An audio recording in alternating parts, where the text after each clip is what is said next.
अशा छान मस्त रेसिपी बघण्यासाठी सर्वच फीस्ट या चॅनलला सबस्क्राईब, लाईक, शेअर, कमेंट करायला विसरू नका. चला तर मग एक नवीन रेसिपीला सुरुवात करूया.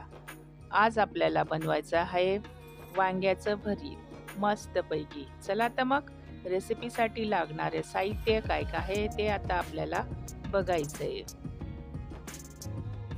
वांग्याचं भरीत आपण करणारच आहोत, त्याच्यासोबत आपल्याला ज्वारीची भाकर ही करायची आहे. चला तर मग रेसिपीला सुरुवात करूया. इथे मी एक वांग घेतलेलं आहे, 1.5 पाव आहे वांग. कांद्याची पात घेतली आहे, आल्याचं तुकडं घेतलेलं आहे, कढीपत्ता घेतलेला आहे, कोथिंबीर घेतलेली आहे, हिरव्या मिरच्या घेतलेल्या आहेत, लसण घेतलेला आहे.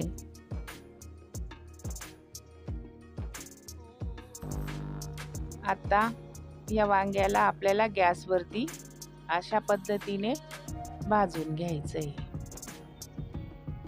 मी इथं जाळी ठेवलेली आहे, जाळीवरती हे वांग व्यवस्थित असं भाजून घेणार आहे. आता मी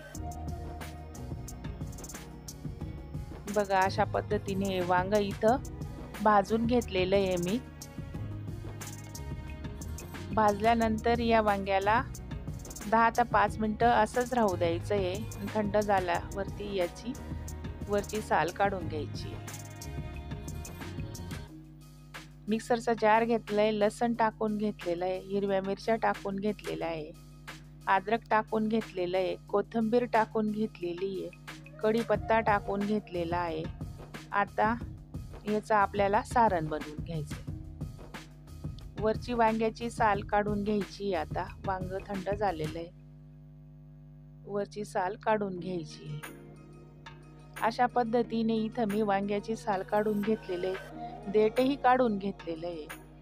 आता याच्यामध्ये काही कीळ तर नाही आतून, म्हणून या वांग्याला अशा पद्धतीने चिरून घ्यायचं आहे आपल्याला.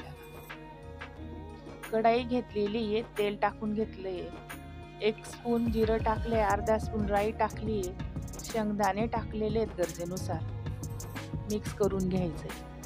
हिंग टाकलेला आहे, कांदा टाकलेला आहे 1 चिरलेला, मिक्स करून घ्यायचंय. कढीपत्ता टाकला आहे, मिक्स करून घ्यायचा आहे. कोथिंबीर टाकली, मिक्स करून घ्यायचंय. अशा पद्धतीने हे सर्व मी इथं मिक्स करून घेतलेलं आहे. जो मसाला तयार केलेला आहे आपण, अद्रक, लसण, कोथिंबीर, कढीपत्ता, तो टाकून घ्यायचंय. हे सारण इथं टाकून घेतलेलं आहे. अशा पद्धतीने मिक्स करून घेतलेलं आहे. कांद्याची पात घेतलेली आहे, ती चिरून घेतलेली होती, ती टाकून घ्यायची. अशा पद्धतीने ही कांद्याची पात मी इथं सर्व टाकून घेतलेली आहे. आता मिक्स करून घ्यायची. अशा पद्धतीने ही कांद्याची पात मी मिक्स करून घेतलेली आहे. आता वांग टाकून घ्यायचंय त्याच्यामध्ये. अशा पद्धतीने आता हे सर्व आपल्याला व्यवस्थित मिक्स करून घ्यायचंय. मीठ टाकून घेतलेलं आहे 1.5 स्पून, मिक्स करायचं आहे परत. अशा पद्धतीने इथं मी वांग्याचं भरीत तयार करून घेतलेलं आहे. वरून कोथिंबीर टाकून घेतलेली आहे, परत मिक्स करून घेतलेलं आहे. इथं आता वांग्याचं भरीत तयार झालेलं आहे. आता आपल्याला भाकर तयार करून घ्यायची आहे.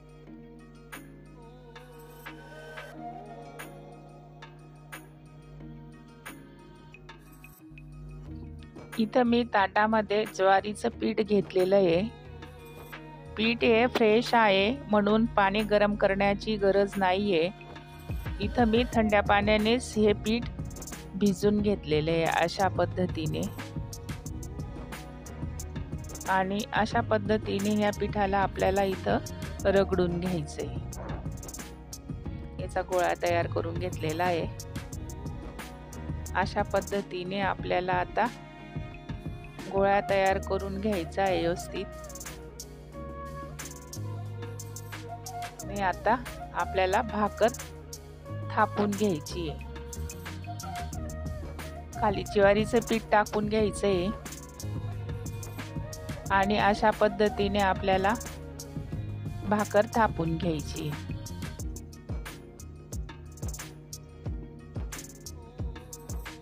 इथं बाजरीची भाकरही तुम्ही केली तरी चालेल. पोळी बरोबरही भरीत छान लागतं मस्त. पण माझ्याकडे बाजरीचं पीठ अवेलेबल नव्हतं म्हणून मी ज्वारीची भाकर इथं केलेली आहे. छान लागतं ज्वारीच्या भाकर बरोबर पण भरीत. गॅस चालू करून तावा ठेवून घेतलेला आहे. भाकर टाकून घेतलेली थापलेली. वरून पाणी फिरवून घ्यायचं आहे. अशा पद्धतीने भाकर पलटी करून घ्यायची आहे. दोघी साईडनी ही भाकर छानपैकी भाजून घ्यायची आहे. पोपडा आणण्यासाठी मी ह्या भाकरला ताव्यावरतीच अशी उलटी केलेली आहे. बघा खूप छान भाकर फुगलेली आहे मस्तपैकी. चहू बाजूने भाकर मस्त फुगलेली आहे छानपैकी. बघू तयार झाली का भाकर. बघा किती मऊ आणि लुसलुसीत झालेली भाकर मस्त. अशा पद्धतीने इथं मी भाकर तयार करून घेतलेली आहे. आता या भाकरवरती आपल्याला वांग्याचं भरीत टाकून घ्यायचंय आणि मस्तपैकी भरीतवरती ताव मारायचा आहे. बघा अशा पद्धतीने इथं मी भरीत आणि भाकर तयार करून घेतलेली आहे मस्त छान.